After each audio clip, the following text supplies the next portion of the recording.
하나님의 말씀 시편 37편 7절 그리고 10절 11절을 봉독하겠습니다. 여호와 앞에 잠잠하고 참고 기다리라. 자기 길이 형통하며 악한 꾀를 이루는 자 때문에 불평하지 말지어다. 잠시 후에는 악인이 없어지리니 내가 그것을 자세히 살필지라도 없으리로다. 그러나 온유한 자들은 땅을 차지하며 풍성한 화평으로 즐거워하리로다. 성령의 열매 중에 8번째 열매인 온유의 열매에 대하여 말씀을 나누고자 합니다. 자, 온유한 자는 땅을 차지한다고 했습니다. 시편 37편은 못된 짓만 하고 살아도 잘 먹고 잘 사는 악인과 늘 가난하고 고난이 많은 온유한 자를 비교하고 있습니다. 그런데 악인은 잘 되는 것 같아도 결국 망하고, 온유한 자는 어리석어 보여도 때로는 약해 보여도 최종적으로는 승리한다는 것입니다. 사필규정이라는 말을 들어보셨죠? 바로 그러한 맥락에서 악인과 온유한 자를 비교하고 있는 것이죠.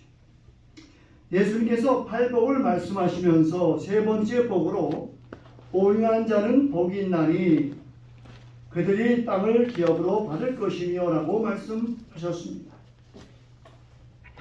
예수님께서 말씀하신 온유, 이 온유는 헬라어로 파위스라고 하는 단어인데, 이 말이 사물을 가리킬 때는 우왕청심환 같이 사람을 진정시키다는 뜻을 가지고 있습니다.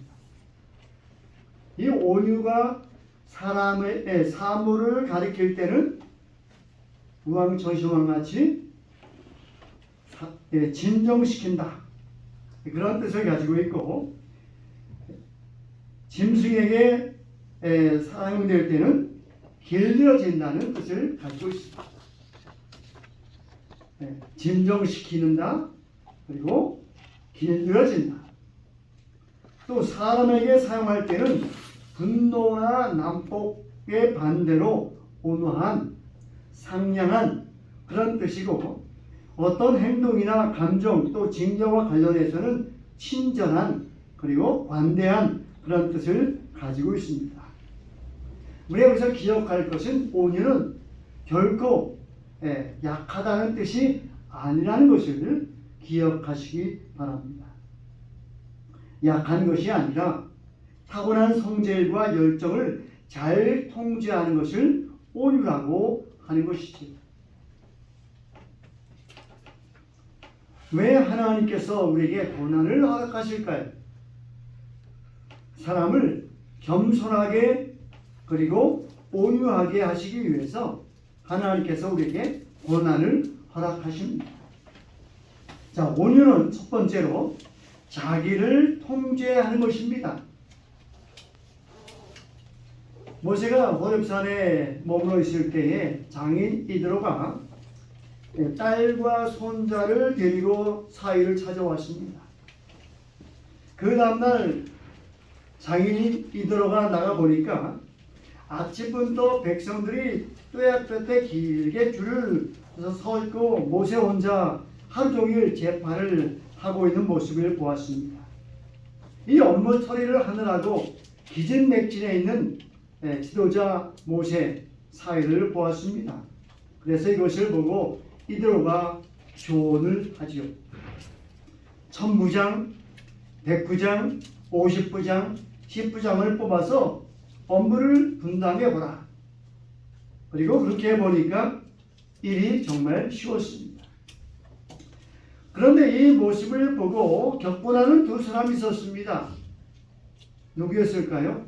다름 아닌 모세의 형 아론과 모세의 누이 미리암이었습니다.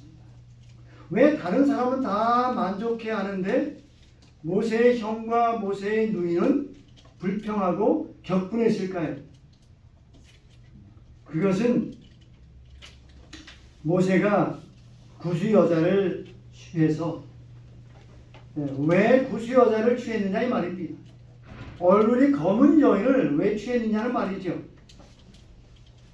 그러나 본질은 바로 모세가 처가의 말을 듣고 자기들의 말은 듣지 않았다는 데 있었습니다.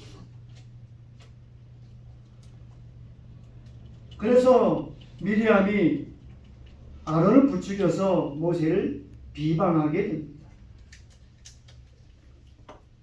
미리암은 아론한테 가서 우리 집에 여자가 잘못 들어와서 모세가 우리를 무시하고 처가 말만 듣는다고 비난을 하게 되는 것이죠. 민수기 12장 3절을 보면 모세는 온유함이 지면의 모든 사람보다 더하더라 그렇게 기록했습니다. 모세는 형과 누이에게 혹독한 비난을 받았습니다. 왜요? 처가의 말을 들었다고. 자기들의 의견은 묻지 않고 처가의 말만 듣고 실행했다고 비난한 것이죠. 그럼에도 불구하고 모세는 침묵하면서 아주 오래 참았습니다. 하나님께서 나타나셔서 아론과 미리암에게 말씀하셨습니다. 민수기 12장 9절로 10절, 13절에 여호와께서 그들을 향하여 진노하시고 떠나심의 구름이 장막 위에서 떠나갔고 미리암은 나병에 걸려 눈과 같더라. 모세가 여호와께 부르짖어 이르되 하나님이여 원하건대 그를 고쳐 주옵소서. 여러분, 자기를 혹독하게 비난하고 불평하는 사람들에게 이렇게 말할 수 있습니까? 아마 쉽지 않을 것입니다. 특별히 가까운 사람이 자기를 믿지 못하고 비난하고 화를 내고 불평할 때 참기가 더 어려울 것입니다. 그런데 모세는 참았다는 것이죠. 오히려 나병에 걸린 누나인 미리암을 위해서 여호와께 부르짖어 고쳐달라고 기도하는 것이죠. 광야 생활을 40년 동안의 모세는 공적이든 사적이든 극적인 장면마다 이것을 어떻게 참지 할 정도로 참으로 어려운 문제를 당면할 때마다 모세는 온유함을 드러냈다는 것입니다. 참았다는 것입니다. 그것도 억지로 참은 것이 아니라 정말 그리스도의 사랑으로 참았다는 것입니다.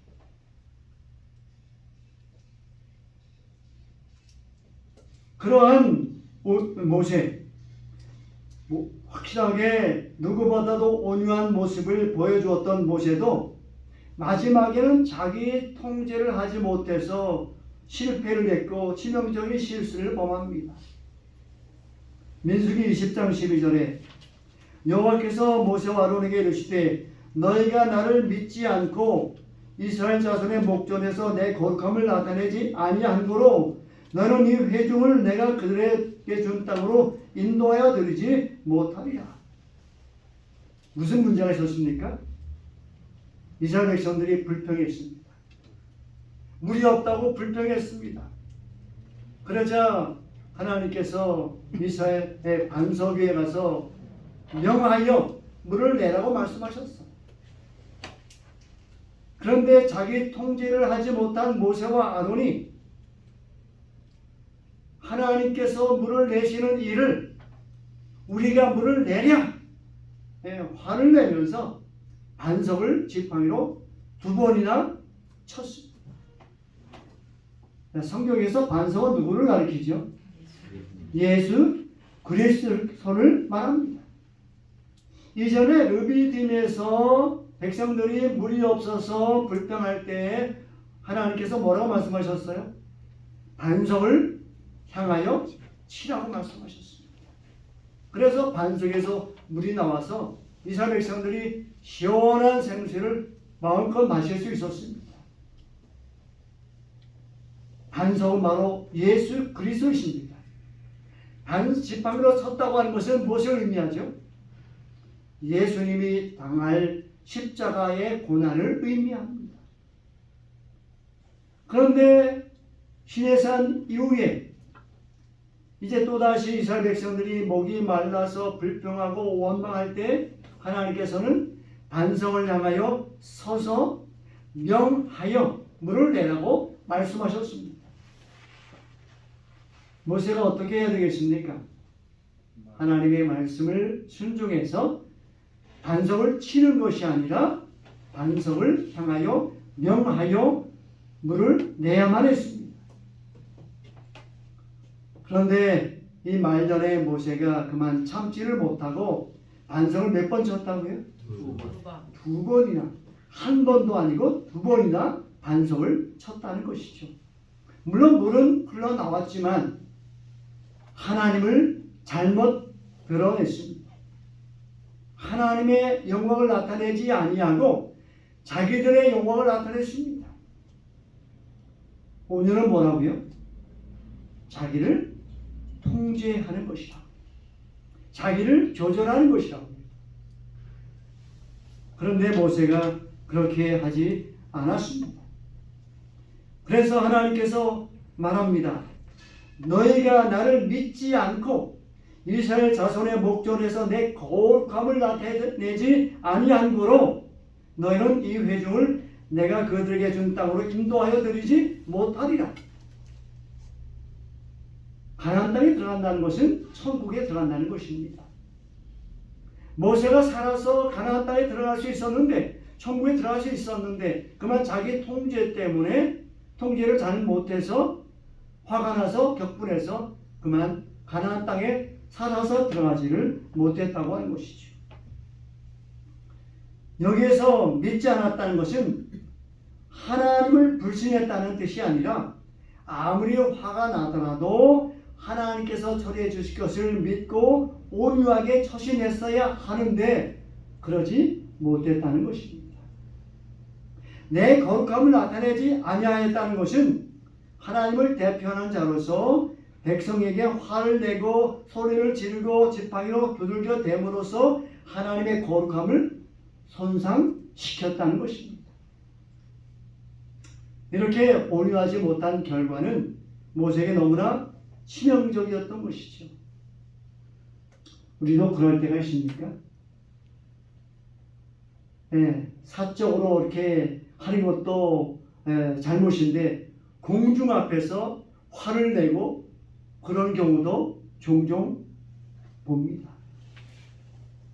우리는 모세의 그 전철을 되풀이하지 않고 어떠한 일이 있어도 공식 석상에서 화를 내는 일이 없도록, 물론 사적인 일에도 화를 내지 않도록 하면 더 좋겠지만 어쨌든 공식 석상에서는 화를 내지 않도록 자기 자신을 잘 통제하는 온유한 그리스도인이 되시기를 간절히 바랍니다.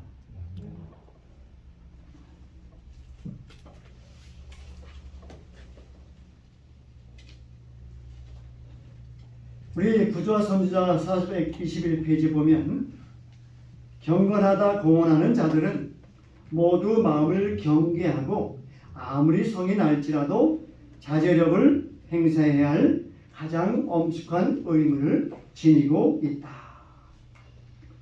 모세에게 부과된 짐이 매우 컸을지라도 그 당한 바가 혹독한 시련을 당한 사람은 없을 것이지만 그러나 이것이 모세가 잘못한 것에 대한 모세의 죄에 대한 변명이 될 수가 없는 것입니다. 자제력을 행사해야 합니다. 그래서 성경의 9가지 열매가 중요하지만 이 온유는 약속의 땅을 받을 필수적인 열매라는 사실을 기억하시기 바랍니다.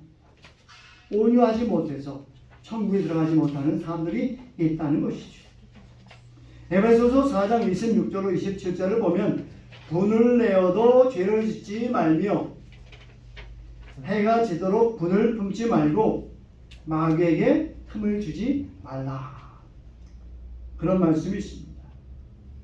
죄에 대하여는 분노하더라도 사람을 미워해서는, 죄인을 미워해서는 안 된다는 것입니다. 이것이 바로 온유예요. 예수님은 마태복음 11장 29절에서 나는 마음이 온유하고 겸손하니 나의 멍에를 메고 내게 배우라고 말씀하십니다. 자, 예수님 어떤 분이시죠? 죄는 미워하시는 분입니다. 그러나 죄인은 사랑하시는 분입니다. 우리도 예수님을 닮아서 죄를 미워해야 합니다. 그러나 죄인은 미워하지 말고 사랑해야 합니다. 이것이 바로 온유라고 하는 그러한 열매에 담겨있는 말이지요. 사람을 미워하지 않는 방법 중에 하나는 상대방을 이해하는 것입니다. 그럴 수도 있지. 내가 만약에 저런 자리에 있을지라도 나도 그럴 수 있어. 미워하지 않는 방법 중에 하나는 상대방을 이해하려는 하는 것입니다. 그리고 존경하는 것입니다. 존중하는 것입니다. 제가 손녀에게 반말을 했더니 말입니다. 손녀도 반말을 하는 거예요. 그래서 제가 손녀에게 존댓말을 했어요. 그랬더니 손녀가 존댓말을 하는 것입니다. 여러분, 우리가 남이 미워도 상대방을 이해하고 존경하고 존중하면 상대방도 나를 이해하고 존중하고 존경하는 것입니다. 주는 대로 받고 받는 대로 주는 것입니다. 너희가 남을 대접하라. 받고 싶은 대로 남을 대접하라는 말씀이 황금률이라고 했지 않습니까? 그러므로 우리도 남을 이해하고 존중하고 존경하면 상대방도 우리를 그렇게 한다는 사실을 기억하시고 우리가 온유한 그리스도인이 되시기를 바랍니다. 그러기 위해서 우리가 뭐 해야 된다고요? 자신을 통제, 절제해야 된다는 것입니다. 다스려야 한다는 것이죠.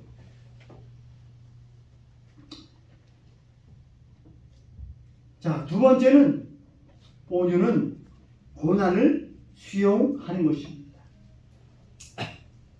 시편 119편 67절 71절에 보면 고난 당하기 전에는 내가 그릇 행하였더니 이제는 주의 말씀을 지키나이다. 고난 당한 것이 내게 유익이라. 이로 말미암아 내가 주의 은혜를 배우게 되었나이다. 시편 기자는 고난이 자기의 삶의 중심을 잡는 균형추다고 고백을 하는 것입니다. 고난 당하기 전에는 뭐 했다고요? 그릇 행하였다. 고난을 당하기 전에는 그릇 행하였더니, 그릇 행하다라는 말은 길을 잃었다, 착각하다라는 뜻을 가지고 있습니다. 고난 당하기 전에는 내가 길을 잃었다. 고난 당하기 전에 내가 착각을 했다. 고난 당하기 전에 내가 잘못을 본받았다. 그런데 고난을 당하고 보니까 깨달았다는 것입니다. 형통할 때는 내 멋대로 살았는데 고난을 통하여 방종과 죄를 멈추게 되었다는 말입니다. 그러므로 고난이 우리에게 유익이지요. 고난을 불평의 대상으로 삼는 것이 아니라 고난이 오면 하나님께서 나에게 무언가가 잘못된 것을 보여주는 기회입니다. 그래서 고난을 수용하는 자세가 필요합니다. 고난은 하나님의 길에서 이탈한 우리를 올바른 길로 돌아오게 하는 균형추의 역할을 한다는 것이죠. 그래서 고난이 꼭 나쁜 것만은 아닙니다. 넘어져도 쓰러져도 어려운 일을 당해도 우리가 그 고난을 나쁘게 보지 말고 나에게 주는 하나님의 말씀으로 우리가 받아들여야 할 것입니다.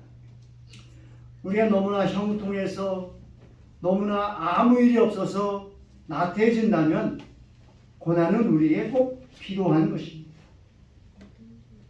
우리가 고난이 없어도 정말 하나님의 뜻대로 갈 수 있는 여러분과 제가 되시기를 간절히 바랍니다. 대부분의 사람들은 고난을 당할 때 하나님을 원망합니다.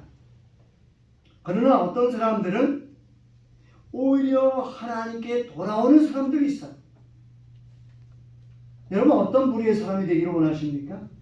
고난이 오면 하나님을 원망하는 사람이 있고 고난이 오면 하나님께 감사하는 사람이 있는데 우리는 어떤 사람이 되어야 되죠? 범사에 감사하는 하나님의 말씀처럼 고난이 와도 하나님께 감사하는 여러분과 제가 되어야 한다는 것입니다. 온유한 사람은 하나님의 징계를 받을 때 반항하거나 불평하거나 하지 아니하고 그 징계를 겸손히 받아들이는 사람이 바로 온유한 사람입니다. 온유한 사람은 어떤 사람입니까?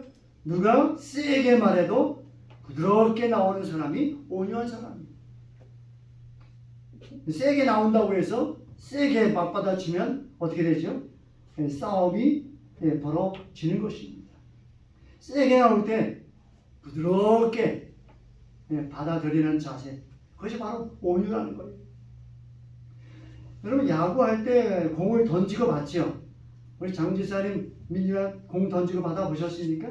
예. 세게 날아오는 공을 어떻게 받아야 되죠? 그냥 탁 받았습니까? 아니면 탁 받습니까? 예, 손을 뻗치면서 받으면 충격이 굉장합니다. 예, 얼얼할 정도예요. 그런데 공을 받을 때는 앞으로 받지 않고 싹 받습니다. 부드럽게 받아요. 그러면 내 품에 안기듯이 공이 내 손에 들어오는 겁니다. 바로 온유가 그러한 것입니다. 혹시 여러분의 가족 중에서 여러분의 주위에서 세게 나온 사람이 있을 때는 어떻게 받으라고요? 부드럽게. 말이 세게 나온다? 그러면 어떻게 해요? 부드럽게. 공이 세게 날아온다? 부드럽게 받으시면 그게 온유해요. 그러면 사람들이 이를 보고 온유하구나. 그렇게 예수님을 닮았구나. 라고 인정하게 될 것입니다. 여러분 이것이 바로 온유라는 거예요. 주실 때도 찬양하고 거두실 때도 찬송하는 것입니다. 찬송할 때도 감사하고 공부할 때도 감사하는 것이죠. 건강할 때도 감사하고 아플 때도 감사하는 거예요. 그것이 바로 온유입니다. 찬미 431장 주님의 뜻을 이루소서. 찬미 387장 내 구주 예수여 뜻대로 하옵소서. 하나님의 뜻을 맞받아치는 것이 아니라 하나님의 뜻을 부드럽게 받아들이는 것이 바로 온유입니다. 때때로 하나님의 뜻이 나에게 원하지 않는 것일지라도 하나님의 뜻이 나에게 오히려 고통을 준다 할지라도 하나님의 뜻을 그대로 받아들이는 수용하는 자세가 바로 온유라고 하는 열매이죠. 나의 예수님 뜻대로 하소서. 오 주님 뜻이 내 뜻이 되소서. 주님 사랑의 손안에 나의 모든 것 내려놓습니다.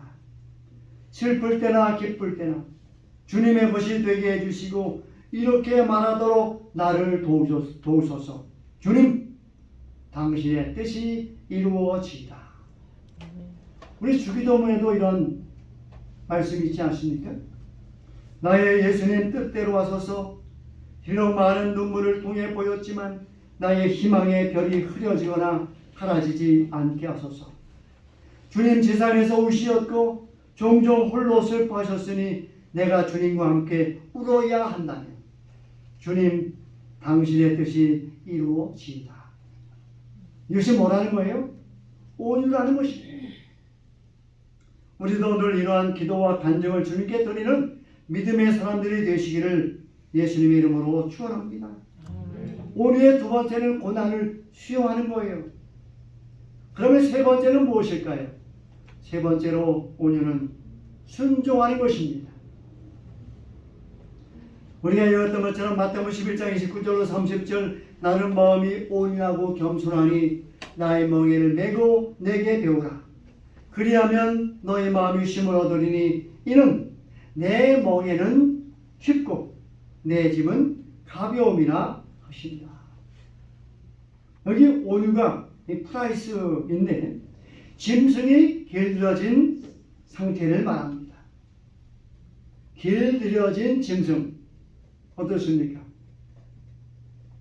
요즘 애완견을 키우는데 똥을 아무 데나 싸면 길들여진 것입니까? 그러면 아마 애완견을 키울 마음이 점점 없어질 거예요. 저 같은 경우 그래요.